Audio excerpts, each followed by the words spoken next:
Okay, you guys, what is up? The King of Lightning is here today.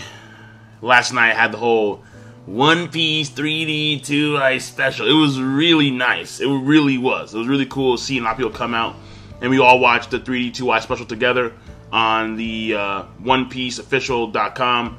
So, if you guys haven't seen that live stream, and if you guys want to see what went down in the live stream, because it was pretty hectic at first, and then things finally calmed down when they actually put out the fucking 3D 2i special, because they were late on Funimation. But if you want to see that, click right here. And obviously, the episode link to this episode is going to be in the box below on OnePieceOfficial.com. Now, this episode is actually very simple, very straightforward, because all it really is flashback. It's flashback of King Riku and why he is hated, detested, but initially he was loved, and what actually transpired between these 2 points in time. And of course, the main perpetrator, Flamingo, just like, yeah. And he does this thing called Parasite String, and he's able to actually control all of the, well, not all the soldiers, but a lot of the soldiers. And so they're running around, and this surprised me. They actually, to a certain degree, show not just men, but also women and even children getting cut down. And I was like, whoa. The women surprised me because I'm like, this is the anime. Like, I figured that in the anime, they wouldn't show any of that kind of shit. But then they show you like little flashes of kids who are like about to get cut down. I was like, damn. That was, so it's pretty raw. And on top of that, this was all after the people had given their absolute trust to the king by giving them the money that he needed to pay Flamingo off, the 10 billion Betty.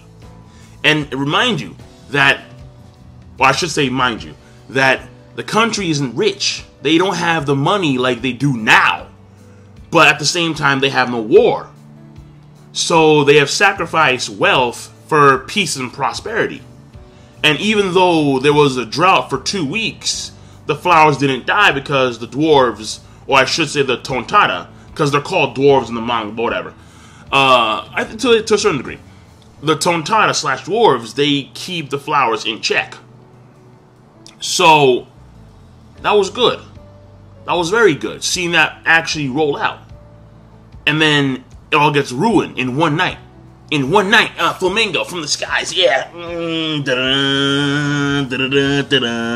it's like, dude. And he controlled King Riku at the right moment. When they had finally given all of their money to King Riku, they put their faith to King Riku, and King Riku's giving his thanks. He even bowed in front of them. And he was quote-unquote gonna be disgraced for his ancestors, but he's like, fuck that shit, it's very important. Obviously, I'm gonna bow in front of you, because I need your help. I'll even cut off my arms or my legs to prove my point. And he even had this whole suicide thing in mind when it came to beating Flamingo with dynamite. Like, let's be real. Flamingo dying from dynamite? Fuck no, dude. Fuck no. Remember how in the Whitebeard War, Crocodile, he did a sand twister? And Flamingo rode that shit. It was like nothing. He's like riding shit like, nah. Come on, no. Dynamite is not gonna do shit to Flamingo. But still, King Riku had a scapegoat plan.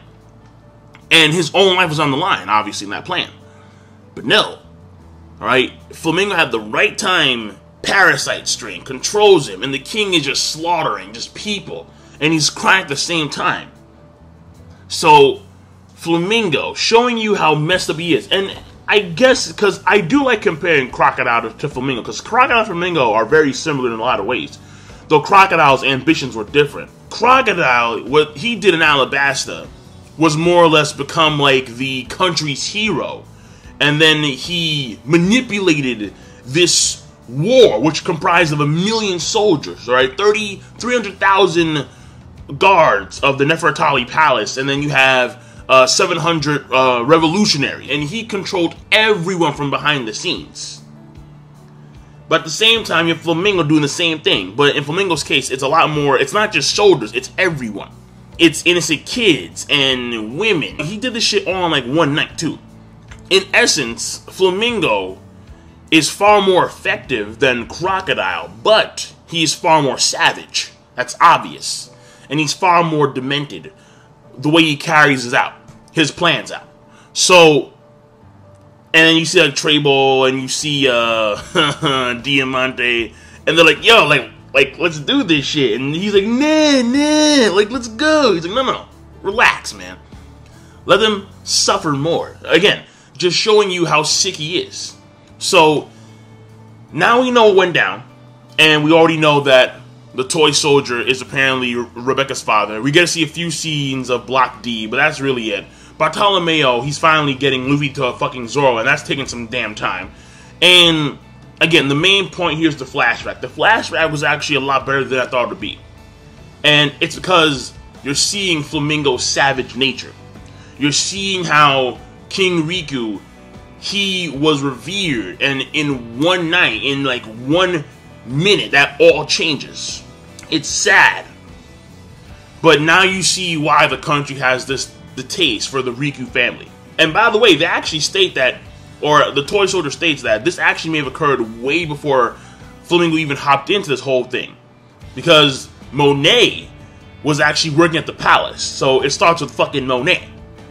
So the point here is that Flamingo, once again, showcasing why he is a prima villain in One Piece. The episode overall, I think I'm going to give it a good. It was a pretty good episode.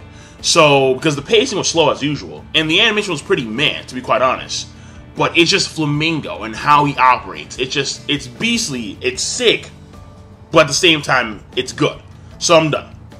Overall, ratings will be good plus, and I'll see you guys later. Rate the video, comment, subscribe, peace. Have a nice day.